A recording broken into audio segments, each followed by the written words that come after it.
Hi welcome to my channel Jo's tie talk and ఈరోజు మనం వీడియోలో లివర్ ఫంక్షన్ టెస్ట్ గురించి తెలుసుకుందాం. ఎల్ఎఫ్టి లేదా లివర్ ఫంక్షన్ టెస్ట్ జనరలీ మనకి డాక్టర్స్ అడ్వైస్ చేస్తూ ఉంటారు. సో ఈ టెస్ట్ ద్వారా మన బాడీలో లివర్ ఎంత బాగా పనిచేస్తుంది అని తెలుసుకోవడానికి ఈ టెస్ట్ జనరలీ చేస్తారు. లివర్ ఫంక్షన్ టెస్ట్లో జనరలీ మనం బిలిరుబిన్ కానీ కొన్ని liver enzymes like alkaline phosphatase, SGOT, SGPT, GGT, total protein, albumin, globulin ఇలాంటివన్నీ తెలుసుకోవచ్చు. ఈ ఎల్ఎఫ్టి టెస్ట్ జనరలీ మన లివర్ ఇన్ఫెక్షన్ స్క్రీనింగ్ చేయడానికి హెల్ప్ చేస్తుంది. లైక్ హెపటైటిస్ ఉంటే అది కూడా స్క్రీన్ చేయడానికి హెల్ప్ అవుతుంది. కొన్ని డిజీజెస్ని మానిటర్ చేయడానికి లైక్ వైరల్ కానీ ఆల్కహాలిక్ హెపటైటిస్ లేదంటే కొన్ని ట్రీట్మెంట్స్ వల్ల లైక్ ఎగ్జాంపుల్ కొన్ని మెడికేషన్ వల్ల కూడా లివర్ పాడవుతుంది. దానివల్ల ఏమన్నా ప్రాబ్లం వచ్చిందా, అలాగే మన బాడీ కొన్ని సైన్స్ అండ్ సిమ్టమ్స్ చూపిస్తుంది. దాని ద్వారా కూడా మనం లివర్ ఏ స్టేజ్లో ఉందని ఐడెంటిఫై చేసుకోవచ్చు. ఫస్ట్ మనం బిలిరుబిన్ గురించి తెలుసుకుందాం. మన బాడీలో రెడ్ బ్లడ్ సెల్స్, దీన్నే ఆర్బీసీ అంటారు లేదా ఎర్ర రక్త కణాలని అంటారు. సో దీని లైఫ్ స్పాన్ వచ్చేసి 120 డేస్. 120 డేస్ తర్వాత ఇవి చనిపోతాయి. సో ఇది చనిపోయినప్పుడల్లా మనకి ఇండైరెక్ట్ బిలిరుబిన్ అనేది రిలీజ్ అవుతుంది. సో ఈ ఇండైరెక్ట్ బిలిరుబిన్ మనకి లివర్లోకి చేరుకొని డైరెక్ట్ బిలిరుబిన్గా మారాలన్నమాట. దాని తర్వాత బాడీ నుంచి ఎక్స్ట్రాక్ట్ చేయడానికి చాలా ఈజీగా ఉంటుంది. సో ఎప్పుడైతే మనం బ్లడ్ టెస్ట్ చేసుకుంటామో ఇందులో డైరెక్ట్ అండ్ ఇండైరెక్ట్ బిలిరుబిన్ అని ఉంటుంది. సో ఇందులో మనకి లివర్ రిలేటెడ్ ప్రాబ్లమ్స్ ఎప్పుడైతే ఉంటాయో డైరెక్ట్ బిలిరుబిన్ అనేది కొంచెం ఎక్కువగా ఉంటుంది. ఇదే కాకుండా మన బాడీలో కొన్ని ప్రాబ్లమ్స్ ఉన్నప్పుడు, స్పెషల్లీ లివర్ ప్రాబ్లమ్స్లో జాండీస్ ఉన్నప్పుడు ఈ బిలిరుబిన్ స్థాయిలు ఎక్కువగా ఉంటాయి. దీంతో పాటు హిమోలైటిక్ అనీమియా కానీ డిఐసి, డిసిమినేటెడ్ ఇంట్రావాస్కులర్ కోగ్యులేషన్ అంటారు. సో ఇలాంటి కండిషన్స్ వల్ల కూడా మనకి బిలిరుబిన్ స్థాయిలు అనేది ఎక్కువగా ఉంటాయి. ఇంకా మనం చాలా కామన్గా చూసేది ఎస్జిఓటి అండ్ ఎస్జిపిటి. సో ఇప్పుడు మనం ఎస్జిఓటి గురించి తెలుసుకుందాం. ఎస్జిఓటి అంటే సీరం గ్లూటామేట్ ఆక్సాలో అసిటేట్ ట్రాన్స్ అమినేస్ అంటాం. జనరలీ మనం ఏఎస్టి అని కూడా దీన్ని పిలుస్తాం. దాని పేరే ఆస్పర్టేట్ ట్రాన్స్ అమినేస్ అని. సో ఇది మన బాడీలో ఉన్న లివర్ కానీ కిడ్నీ, హార్ట్ మరియు మజిల్స్ నుంచి ఉత్పత్తి అవుతుంది. ఈ ఏఎస్టి అనేది ఒక ఎంజైమ్, మన బాడీలో ఉండే అమినో యాసిడ్ని బ్రేక్ డౌన్ చేయడానికి ఇది సహాయపడుతుంది.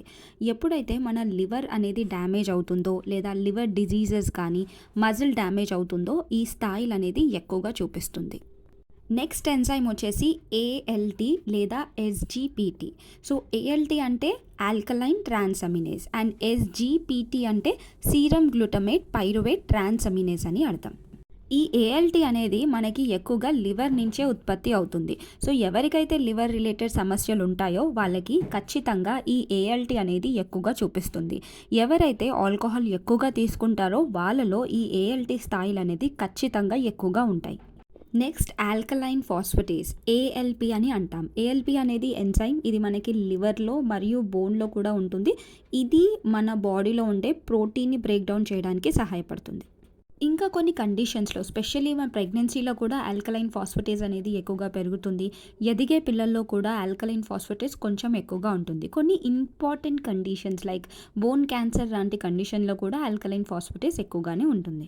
సో ఎప్పుడైతే మీకు ఏఎల్పి అనేది ఎక్కువగా ఉందో మన బాడీలో ఏదో ప్రాబ్లం అవుతుందని అర్థం. అంటే లివర్ డ్యామేజ్ కానివ్వచ్చు, లివర్ డిజీజెస్ కానివ్వచ్చు, ఒక్కొక్కసారి మనకి బైల్ డక్ట్ బ్లాకేజ్ కూడా దానివల్ల కూడా అవుతుంది. ఓన్లీ ఈ ఏఎల్పి ద్వారా మనకి లివర్ ఇష్యూ ఉందని కన్ఫర్మ్ చేసుకోలేము. అందుకే ఇందాక చెప్పినట్టు ఎస్జిపిటి మరియు ఎస్జిఓటి వాల్యూస్ని కూడా ఖచ్చితంగా చెక్ చేసుకోవాలి. నెక్స్ట్ వచ్చేసి జీజీటీ, దీన్నే గామా గ్లూటమైల్ ట్రాన్స్ఫరేజ్ అని అంటాం. ఇది కూడా ఒక ఎంజైమే. జనరలీ ఇది మనకి లివర్ ప్రాబ్లమ్స్ ఏదైనా ఉండి లేదా బైల్ డక్ట్ డ్యామేజ్ అవుతే కూడా ఇంక్రీజ్ అవుతుంది. అదే కాకుండా కొన్ని అదర్ డిజీజెస్ అంటే లివర్కి సంబంధించిన వ్యాధులు కాకుండా బాడీలో ఇంకేదైనా హెల్త్ ఇష్యూస్ ఉంటే కూడా ఒక్కొక్కసారి ఈ జీజీటీ ఎక్కువగానే ఉంటుంది. దీంతో పాటు ఆల్బుమిన్ ఇంకా టోటల్ ప్రోటీన్ కూడా డాక్టర్ చెక్ చేస్తారు. ఆల్బుమిన్ ఇంకా వివిధ రకాల ప్రోటీన్స్ అనేవి లివర్లోనే తయారవుతాయి. సో ఈ ప్రోటీన్స్ మరియు ఆల్బుమిన్ అనేది మనకి డిజీజ్ ఫైటింగ్కి చాలా బాగా హెల్ప్ అవుతాయి. బాడీలో ఎప్పుడైతే ప్రోటీన్, ఆల్బుమిన్, గ్లోబులిన్ అనేవి తగ్గిపోతాయో లేదా లో ఆల్బుమిన్ అండ్ గ్లోబులిన్ రేషియో అనేది కూడా తగ్గిపోతుందో దానివల్ల మనకి లివర్ డ్యామేజ్ అయ్యిందని అర్థం చేసుకోవచ్చు.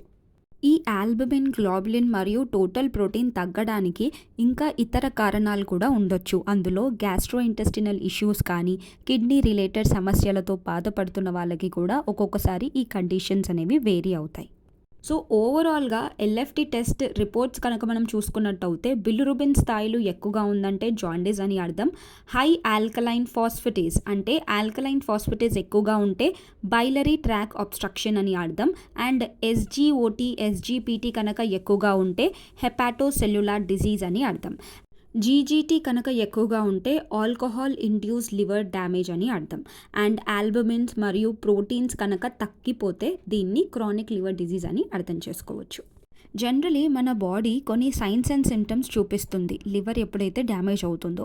అందులో జాండీస్ కానివ్వచ్చు, ఫెటీగ్, నీరసం, అలసట ఎక్కువగా ఉండడం, అబ్డామినల్ స్వెల్లింగ్ అంటారు, అంటే పొత్తి కడుపు దగ్గర ఎక్కువగా స్వెల్లింగ్గా ఉండడం, ఉబ్బినట్టు ఉండడం, ఇలాంటి కండిషన్స్, లేదా మీ కాళ్ళు చేతులు వాపు ఎక్కువగా ఉండడం, మోషన్ కలర్ చేంజ్ అవ్వడం, యూరిన్ కలర్ చేంజ్ అవ్వడం, ఎక్కువగా స్కిన్ అనేది ఇరిటేషన్గా ఫీల్ అవ్వడం, దీంతోపాటు నాజియా కానీ, వామిటింగ్స్, ఆకలి ఎక్కువగా ఉండకపోవడం, పొత్తి కడుపులో నొప్పి, ఇలాంటి కండిషన్స్ అన్నీ లివర్ మనకి చూపిస్తుంది. సో ఎప్పుడైతే బాడీ ఇలాంటి సిమ్టమ్స్ మీకు చూపిస్తుందో ఖచ్చితంగా మీరు ఎల్ఎఫ్టి టెస్ట్ అనేది చేసుకోండి. అండ్ రిపోర్ట్స్ కనుక అబ్నార్మల్గా ఉంటే డెఫినెట్లీ డాక్టర్ని కన్సల్ట్ అయ్యి దానికి కావాల్సిన ట్రీట్మెంట్ అనేది తీసుకోండి. ఈ వీడియో కనుక మీకు చాలా ఇన్ఫర్మేటివ్గా అనిపిస్తే లైక్, షేర్ అండ్ సబ్స్క్రైబ్ చేసుకోండి. Thank you so much for watching my channel.